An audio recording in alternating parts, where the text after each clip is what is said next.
各位朋友，大家好。今日咧，我要同大家講嘅呢段歷史，真係越聽越心寒，越念越諷刺。喺1954年7月21號，西貢堤岸區係日頭滾燙嘅正午，成條街都係人，華人、越南人、混血兒，統統湧晒出嚟，拍手叫喊，有人喝，有人笑，有人抱住隔籬嘅陌生人跳舞。日內瓦協議簽咗，法國人宣布撤軍。越南北部正式獨立，胡志明成為國家主席。9年戰爭打完㗎啦，堤岸區一條窄窄嘅橫街入邊有間經營咗30幾年嘅米鋪，鋪面唔大，牆皮有啲剝落，但係門口木招牌拆得光光地，陳記米行，潮州字體，筆畫蒼勁。米鋪老闆叫陳福來，潮州人後裔，係第3代越南華人，係越南出世，講越南話，寫越南字，但係屋企入邊講潮州話，食潮州菜，拜潮州神明。係日，陳福來企喺米鋪門口，眼濕濕望住街上歡慶嘅人群，佢耳邊全部都係歡呼聲，但係佢內心有一種講唔出嚟嘅複雜，係驕傲，係釋懷，係作為一個建設者望住自己參與締造嘅勝利果實時候嗰種自豪。佢老豆喺抗法戰爭期間捐過錢，捐過米，捐過人力，屋企嘅2個伙計跟住越盟上山打游擊，其中一個再冇返嚟。佢自己做過地下聯絡員，幫越盟傳遞過情報，冒過命㗎。而家終於太平㗎啦。陳福來點都估唔到呢種太平只會維持好短好短嘅時間。20幾年之後呢，係同一塊土地啦，同一個堤岸區啦。佢嘅兒子陳國雄呢，會企喺一艘爛㗎啦嘅木船上邊，帶住全家僅剩嘅家當飄向茫茫大海。佢背後越南士兵用越南話對住佢喊：走啦，中國人！呢度冇你嘅位置㗎啦！你係咪覺得呢句說話熟口熟面？幫你打仗，幫你出錢，幫你流血，然後你話我係外人，係認真㗎？我第一次讀到呢段歷史嘅時候呢，我坐喺度啦，目定口呆，好耐唔出聲。係啦，先講幾個數字咧，你一定要聽清楚。喺1975年越戰結束之前，越南境內嘅華人大約有150萬到200萬人，佔全國人口大約4%到5%，唔多咋係咪？但係佢哋控制嘅經濟份額，你猜係幾多？南越嘅零售貿易，華人控制咗大約80%，工業企業裏面華人擁有嘅佔40%到50%。堤岸區一個地方，華人人口已經超過100萬。銀行啊、米鋪啊、布匹啦、藥材啊、橡膠啊、建築，幾乎每一個重要行業裏面都有華人嘅身影。150萬人撐起越南經濟嘅半邊天。唔止淡，抗法戰爭期間，越南華人大批支持胡志明同越盟，捐款、提供糧食、搞後勤、參與地下網絡，有啲仲直接上戰場執槍打仗，唔係講嘢㗎，係真實發生過嘅事。150萬人半邊天經濟，幾十年啦，並肩作戰啦。然後越南政府話：你哋係中國人，唔係越南人。跟住發生咗咩？150萬人裏面，最終被逼離開越南嘅超過85萬人。85萬人唔係數字，係人命。你慢慢感受一下呢個數字。要搞清楚呢段歷史，我哋要翻去更遠嘅地方。華人係幾時嚟到越南㗎？最早嘅記載可以追溯去漢朝。成千幾年前㗎啦，但係大規模嘅移民潮呢，係明朝滅亡之後正式形成。1644年清軍入關，明朝遺民四散，有一批明朝嘅將領同士兵唔肯向清朝臣服，寧死唔剃頭，就帶住家眷一路南下去到越南。呢批人越南歷史上叫做明鄉人，越南國王收留咗佢哋，俾佢哋地方定居。呢批明鄉人啦，喺越南南部紮根，繁衍後代，漸漸融入越南社會，但係同時啦，保留住自己嘅華人傳統。跟住係18、19世紀，更多華人從廣東、福建、潮州陸續湧入越南做生意、捱苦工，慢慢建立起自己嘅社區。就啖提案出現咗嘅，你去過越南冇？去過胡志明市嘅話，你一定聽過提案呢個地方嘅。越南話叫 Chur Lon， 意思係大市場，係西貢旁邊一個華人城市。粵語、潮州話、閩南話亂晒嘈，好熱鬧。街上嘅係華人嘅招牌，廟宇裏面係華人嘅神明，空氣裏面係華人嘅香燭味道。到咗20世紀初，提案嘅華人人口已經超過100萬，係一個真實運作緊嘅華人世界。有學校、有醫院、有報紙、有廟宇、有同鄉會、有義山，有一切你喺一個城市裏邊需要嘅嘢。佢哋生活喺越南，但係保留住濃厚嘅華人文化。佢哋既係華人，又係越南人。身份係雙重嘅，係複雜嘅，係唔能夠簡單用一個標籤去框死嘅。但係歷史唔理你複不複雜嘅。法國人喺19世紀末佔領越南，法國殖民統治下，華人反而處於一個特殊嘅位置。法國人需要華人幫佢哋打理商業網絡，所以華人嘅地位唔差。但係同時呢，越南普通老百姓咧就慘啦，俾法國人壓榨到極。胡志明係幾時出現嘅？1920年代，胡志明喺法國加入共產黨，跟住去蘇聯接受訓練，之後去中國，一直策劃越南獨立運動。1941年，佢秘密返越南，成立越盟。越南獨立同盟會正式打響對法國嘅武裝抗爭。就係喺呢個時期，大批越南華人投身革命。你可能會問，點解華人要幫胡志明？佢係越南人，唔係華人㗎。原因好簡單，華人喺呢塊土地上生活，法國人嘅殖民統治，佢哋一樣受苦。仲有越共嘅組織裏面，本身就有唔少成員同中國共產黨有聯繫，同華人社區關係密切。再加上好多華人本身係左派同情者，相信共產主義可以解放勞苦大眾。所以華人幫越共咧係一個水到渠成嘅事，捐錢捐糧，提供情報，傳遞信息，藏匿越盟人員，有啲更加直接參軍上山打游擊。喺1945年啦，日本戰敗投降啦，咁法國人咧想翻嚟重新控制越南咧，就爆發咗第一次印度支那戰爭。呢9年戰爭咧，1945年打到1954年。越南華人社區出錢出力，係越南獨立事業嘅重要支柱之一。有個數字係淡嘅，僅係提案區華人商會喺整個抗法戰爭期間捐出嘅錢物折算落嚟，相當於當時越南1年國庫收入嘅相當大比例。我唔係吹噓，係有歷史記載㗎。1954年奠邊府戰役，法軍大敗。16000名精銳法軍被俘，法國人喺越南撐唔住。日內瓦協議簽訂，越南以北緯17度線為界，分成南北兩部分。北越係胡志明領導嘅越南民主共和國，南越係吳廷琰政府，背後有美國撐腰。華人以為自己參與締造嘅獨立終於嚟到㗎喇，但係裂痕已經開始出現。南越嗰邊，吳廷琰政府喺1956年出台政策，凡係喺越南境內出生嘅華人，自動視為越南國籍，唔再承認佢哋嘅中國國籍。聽落好似係給予華人平等權利㗎，係咪？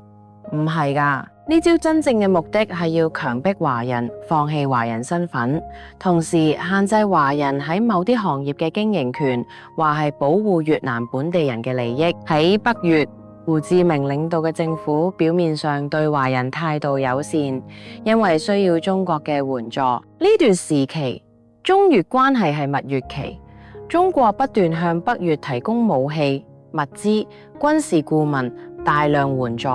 但係骨子裏面，北越政府對境內嘅華人始終有戒心。點解呢？因為華人社區同中國大陸有聯繫，而一個國家裏面有一個龐大嘅對另一個國家有感情嘅族群，對任何政府嚟講都係一個潛在嘅威脅。所以喺北越，華人社區開始受到壓制，華人學校被接管，華文報紙被關閉，華人社區組織被解散，強制推行越南文化認同。淡樣㗎，一邊要你嘅命，一邊防住你。但係更殘酷嘅呢，仲喺後面。1975年4月30日，北越軍隊坦克衝破西貢總統府嘅大門，越戰結束，全國統一。係日，全世界嘅鏡頭都對準咗西貢堤岸區，一片複雜嘅沉默。有人歡呼呢，係真心歡呼㗎。呢班人相信和平嚟到㗎啦，統一嚟到㗎啦。無論如何，戰爭總係結束啦。有人沉默，係因為佢哋嗅到一股唔對勁嘅氣味。華人商人當中有經驗嘅老一輩已經開始悄悄將財產轉移，將金銀細軟藏好。佢哋嘅直覺係對嘅。1975年之後，越南政府開始推行社會主義改造，對私人資本進行大規模國有化，而華人正正係南越私人資本嘅主要持有者。你明㗎？華人係南越經濟嘅心臟，而越共要將呢個心臟挖出嚟。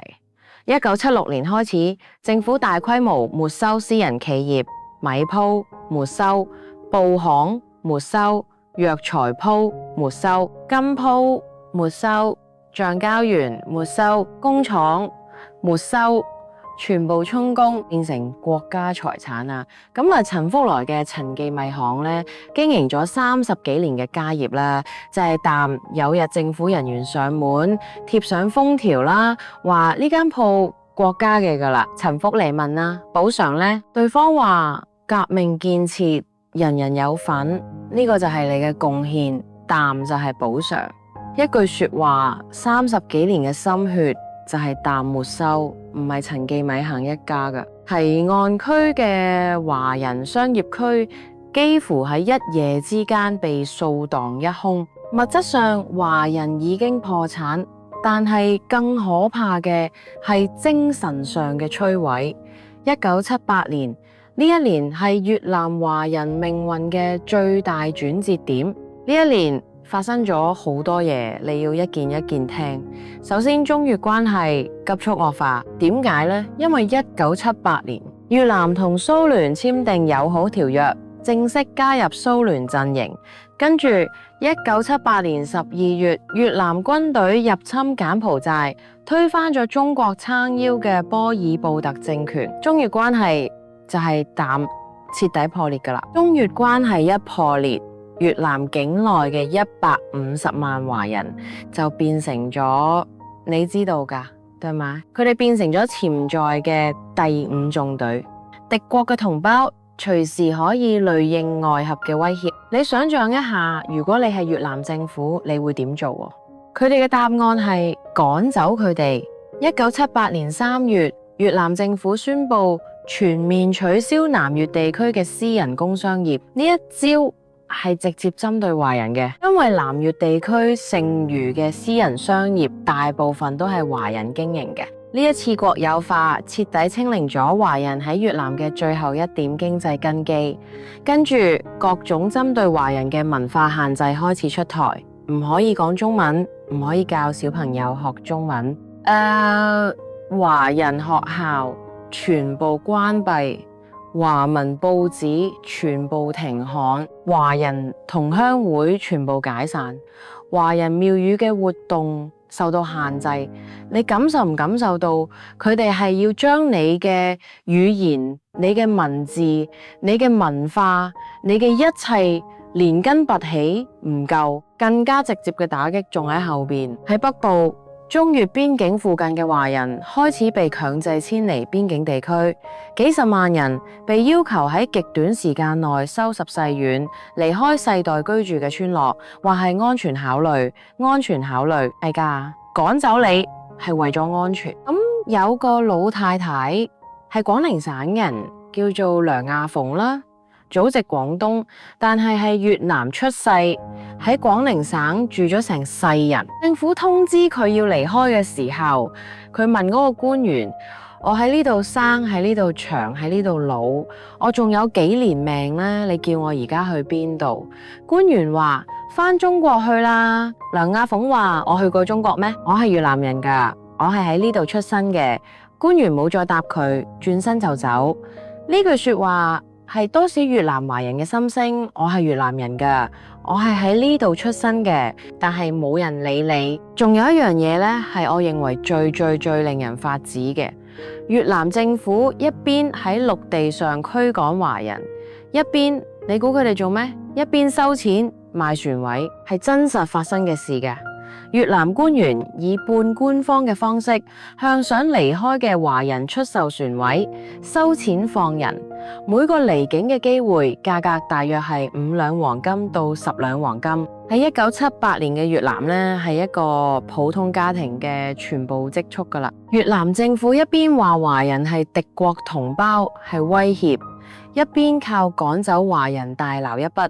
幫我打過仗嘅人，我收埋你嘅最後一點家產，然後叫你走。唔係歷史書裏面嘅故事，係真實發生喺人身上嘅事。南部嘅華人啦，大部分冇陸路可走，離中國太遠啦。佢哋唯一嘅出路係海路，喺呢度呢段歷史最黑暗嘅一頁，展開咗呢班人後來俾全世界叫做船民 boat people。佢哋賣掉晒所有能賣嘅嘢，金器、手錶、家具、衣物，統統換成黃金，換成一張船票，換成一個活命嘅機會。然後佢哋擠上嗰啲根本唔係用嚟載人嘅船，漁船、木船、鐵皮駁船，一條幾十尺嘅漁船，失信300-400人，唔係誇張，係真實嘅數字。出海就係淡出海。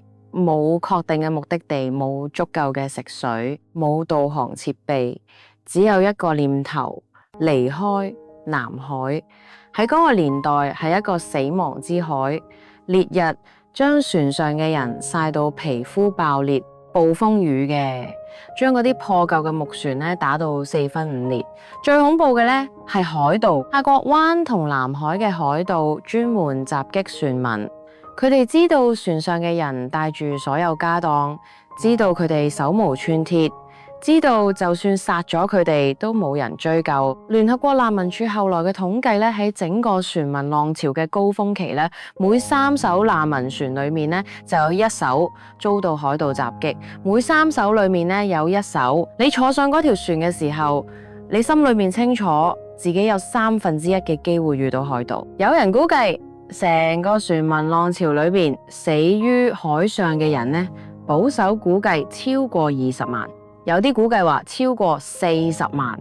40萬人，40萬個有名有姓、有家人、有夢想嘅人就沉入咗南海裏邊。陳國雄一家呢，係1979年初出發嘅。係1月，華南呢邊最冷嘅時候啦，但越南南部仍然悶熱，碼頭漆黑，人頭湧湧，小朋友俾大人捂住嘴，唔准出聲，因為任何響動都可能引嚟哨兵。陳國雄咧就抱住2歲嘅細仔，佢老婆攬住5歲嘅大女，4個人全部家當咧就係一個背包裏邊係幾套換洗衫，啲乾糧。同埋咧藏喺內褲裏邊嘅最後幾兩黃金。臨上船之前啦，佢老婆咧拉住佢手臂，細聲問啊：我哋去邊度？陳國雄望住漆黑嘅大海，話去到邊度就係邊度拉。呢句說話包含咗幾多絕望、幾多無奈、幾多茫然。去到邊度就係邊度。佢哋漂流咗7日7夜，途中遇到過一次風暴嘅。木船爭啲散架，遇到過一艘不明船隻靠近，所有人屏住呼吸，係海盜定係好人，完全唔知道。幸運嘅係，嗰艘船最後轉向離去。7日之後，船靠近咗馬來西亞嘅海岸。陳國雄第一次踏上陸地嘅時候，雙腳震震地跌低喺沙灘上，抱住2個仔女，喊到唔能自已。同船離開嘅300幾人到達馬來西亞嘅280幾個，係好彩㗎，因為有嘅船呢冇咁幸運。你知唔知道香港收留咗幾多越南船民？截至1980年代末，香港接收越南難民嘅人數累計超過20萬人。20萬人喺石崗、喺屯門、喺各處，香港政府建起一個又一個難民營，收容呢班從海上漂嚟嘅人。而呢一班人裏面呢，好大一部分呢係華人啊，係講廣東話、講潮州話、講閩南話嘅華人。佢哋嚟到香港，對住香港人講嘅係同一種語言啊，好諷刺係咪？佢哋喺越南俾人話係中國人，叫佢哋返中國去，結果佢哋真係嚟到咗一個華人地方，但係呢個華人地方對佢哋嚟講一樣係陌生嘅，一樣係家鄉。跟住仲有一個大反轉啦，我要講啦。1979年2月17號，中國對越南發動戰爭，係。你冇聽錯，中越戰爭1979年2月打響嘅。中國嘅官方理由係情越啦，因為越南入侵柬埔寨，因為越南同蘇聯靠近，其中一個原因。但係因為越南虐待境內華人，25萬中國軍隊越過中越邊境，一路向南推進。呢場戰爭打咗大約1個月。中國宣布達到目的，自行撤軍，雙方損失都係慘重嘅。中方公布嘅死亡人數係6000幾，但外界估計遠不止於此。越方嘅死亡人數估計3萬到5萬之間，冇人準確知道幾多人喺嗰場戰爭裏邊失去性命。但係你有冇注意到一個極度諷刺嘅地方呢？越南華人幫越南打走法國人，流過血，死過人，然後越南話你係中國人，走人，然後中國同越南打咗一仗，越南華人就夾喺中間，佢哋幫越南打過仗，被越南趕走，然後中越開打，佢哋係邊一邊嘅人？越南唔認佢哋，中國佢哋已經離開幾代，一樣陌生，佢哋係咩人？呢個問題至今都冇簡單答案。喺北部走陸路嘅華人呢，情況又唔同。廣寧省、諒山省嘅華人大批排住隊，一步步行過邊境線，進入中國廣西、雲南。1978年到1979年，單係經陸路進入中國嘅越南華人就超過25萬人啦，25萬人啦。中國政府喺呢個時期呢，總體上係接受佢哋嘅廣西、雲南、廣東等省份呢，設立咗安置點，將呢批歸國華僑呢安置落去。但係即係所謂嘅歸國呢，對好多人嚟講係去一個從來未見過嘅地方。有一個叫黃志強嘅廣寧省華人，祖籍廣東台山，第4代越南華人。1979年進入中國嘅時候，踏上廣西土地，四周圍都係講粵語嘅人。有個老伯見佢，跟住用廣東話問台山人，黃志強話係我祖籍台山。老伯拍拍佢膊頭，話返嚟啦，歡迎歡迎。黃志強當場眼淚就流低嚟，佢從來冇去過台山，佢祖父咧係台山人。佢父親咧喺越南出生，佢自己喺越南出生，佢從來冇踏足過嗰片土地，但係嗰聲歡迎歡迎4個字，俾佢感受到某種久違咗嘅歸屬感。但係緊接住現實嘅問題嚟啦，安置點條件簡陋，分配嘅土地需要從頭開墾，從一個越南嘅中產商人，一夜之間變成一個靠政府救濟喺陌生土地上重新開始嘅窮人，身份轉換之劇烈，唔係一般人能承受嘅。但係呢班人承受咗，因為佢哋冇選擇。喺最黑暗嘅日子裏係有少少星光閃爍嘅，並唔係每一個越南人都支持排華政策。胡志明市嘅堤岸區有個越南人叫阮文明，佢同隔籬嘅華人鄰居陳家係街坊關係幾十年㗎喇。1978年，當陳家接到通知話要離境嘅時候，陳太一邊收拾行李，一邊眼淚冇停過，唔知帶咩好，唔知往邊走。阮文明敲門入嚟，塞咗一個信封俾陳太，話裡面係100塊，你路上用。陳太話唔使㗎，你都唔富裕。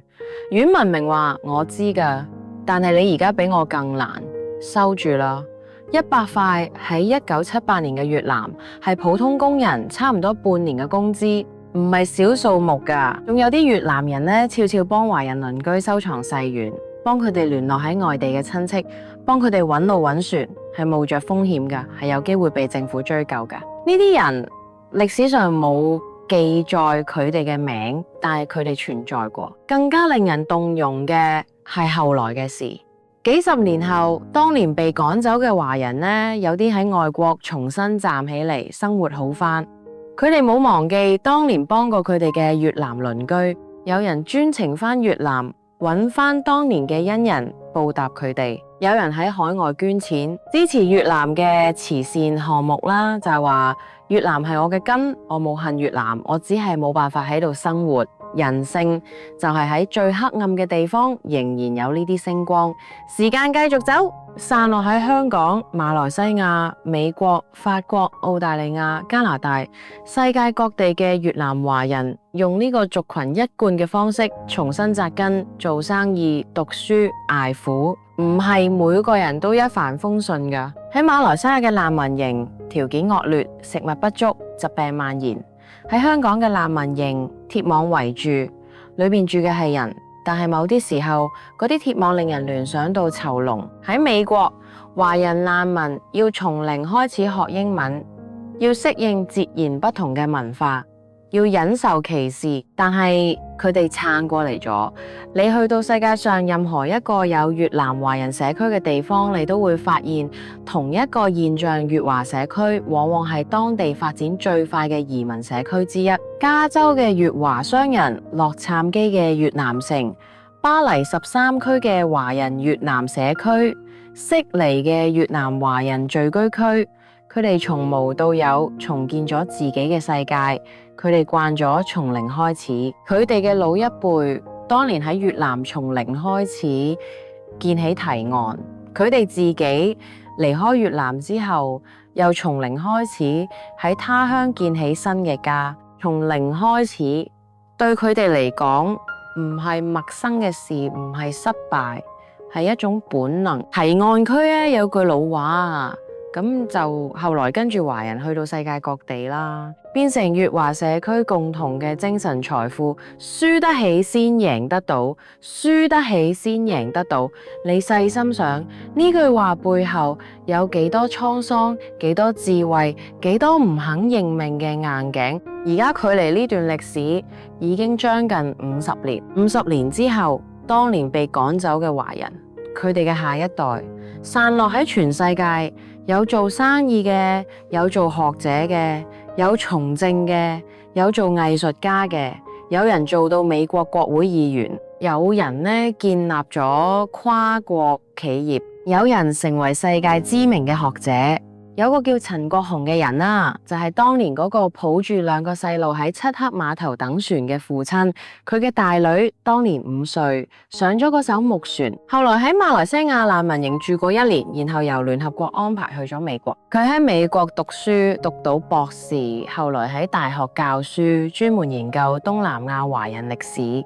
有次學生問佢：教授，你覺得自己係邊度人？佢諗咗好耐，話我係越南出身，喺馬來西亞難民營長大，喺美國讀書，用英文教學，但係屋企入邊同我阿爸講潮州話，我係邊度人？停咗一下，佢話我係我自己人。50年之後，當我哋翻頭去睇呢段歷史，有啲嘢係我哋必須承認嘅。咁越南華人係咪為越南獨立做出過真實貢獻啦？係，呢點毋庸置疑。越南政府嘅排華政策係咪不公義？係，呢一點好難辯駁。但係歷史從來唔係咁簡單嘅。有人話越南政府嘅行為係被當時嘅地緣政治逼出嚟嘅中蘇對抗，中越關係破裂，境內嘅華人社區的確構成咗一個複雜嘅變量。邊個領導人喺嗰個時代都可能會作出類似嘅判斷。有人話越南華人嘅遭遇其實係中蘇冷戰博弈嘅犧牲品。中國同蘇聯嘅對抗將越南逼上咗一個必須選邊站嘅位置，而華人就成咗中越角力裏面嘅棋子。有人話成件事最大嘅問題係一個政權將一個族群集體標籤化，用族裔身份代替個人身份，不問你嘅實際立場，不問你嘅實際行為，只因為你係華人就話你係威脅。邊個講得啱？可能每個人都有少少啱嘅，可能每個人都有少少錯嘅。歷史從來唔係非黑即白，但係有一樣嘢係清楚嘅，有一班人喺一塊土地上生活咗幾代人，佢哋愛呢塊土地，為呢塊土地流過血、出過力、付出過最真實嘅代價。然後有一日呢塊土地話你唔係我呢度嘅人，走啦。呢件事係錯嘅。無論有幾多複雜嘅歷史背景，無論地緣政治有幾多無奈，將一班世代居住於此嘅人定性為外來者，剝奪佢哋嘅財產，驅逐佢哋離境，呢件事係錯嘅。真正嘅家園唔係由血統決定嘅，唔係由國籍決定嘅，真正嘅家園係由你愛護佢嘅方式決定嘅。越南華人用幾代人嘅時間愛過越南，越南俾佢哋嘅最後答案呢，係返中國去，而佢哋最終去到咗世界嘅每一個角落。50年後呢，當我喺呢度講起呢段故事嘅時候呢，我有時會諗一個問題啦，一個人到底係邊度人啊？係你嘅血統定你係邊度人？係你出生嘅土地定你係邊度人？係你講嘅語言定你係邊度人？定係你願意為之付出，願意為之流淚，願意為之拼命嘅嗰個地方，先至係你真正嘅家。如果係最後一個答案，咁咧越南華人咧曾經係呢個世界上最純粹嘅越南人。呢個故事咧係屬於佢哋嘅一個關於忠誠嘅故事，一個關於背叛嘅故事，一個關於流離嘅故事，亦都係一個關於重生嘅故事。佢哋曾經係嗰片土地上最勤勞嘅建設者，曾經係被遺忘嘅戰友，曾經係茫茫大海上隨時消失嘅孤魂。但佢哋用自己嘅雙手喺世界嘅每一個角落重新種下咗根啦。當年逼佢哋離開嘅人，以為趕走佢哋就可以令佢哋消失，但係佢哋冇消失。佢哋喺香港、喺美國、喺法國、喺澳洲，喺每一個容納過佢哋嘅地方，重新建起咗堤岸，唔係地理上嘅堤岸，係精神上嘅，係嗰種無論去到邊度都要用雙手輸到架嘅意志。如果呢段歷史教識我哋一樣嘢，我覺得係呢一個真正強大嘅人，唔係從來冇被打到過嘅人，係嗰啲跌落去最深嘅谷底之後仍然爬翻起嚟嘅人。150萬越南華人係呢種人。50年之後，當我喺呢度講起佢哋嘅時候，呢件事本身，你話係咪已經說明晒一切？講完呢段故事，我相信大家同我一樣，心裏頭都好唔舒服。真心付出換嚟背叛，並肩作戰換嚟驅逐。呢個就係海外華人曾經面對過嘅冰冷現實。歷史唔應該被遺忘啦，呢啲華人嘅委屈同傷痛咧，更加值得俾全世界聽見。如果你認同我講嘅故事，覺得呢段歷史應該被更多人知道，麻煩幫我點個讚，訂閱我嘅頻道，我會繼續深挖更多海外華人被埋沒嘅真實歷史，講更多冇人敢講、冇人記得嘅真相。多謝大家支持，我哋下一集再見。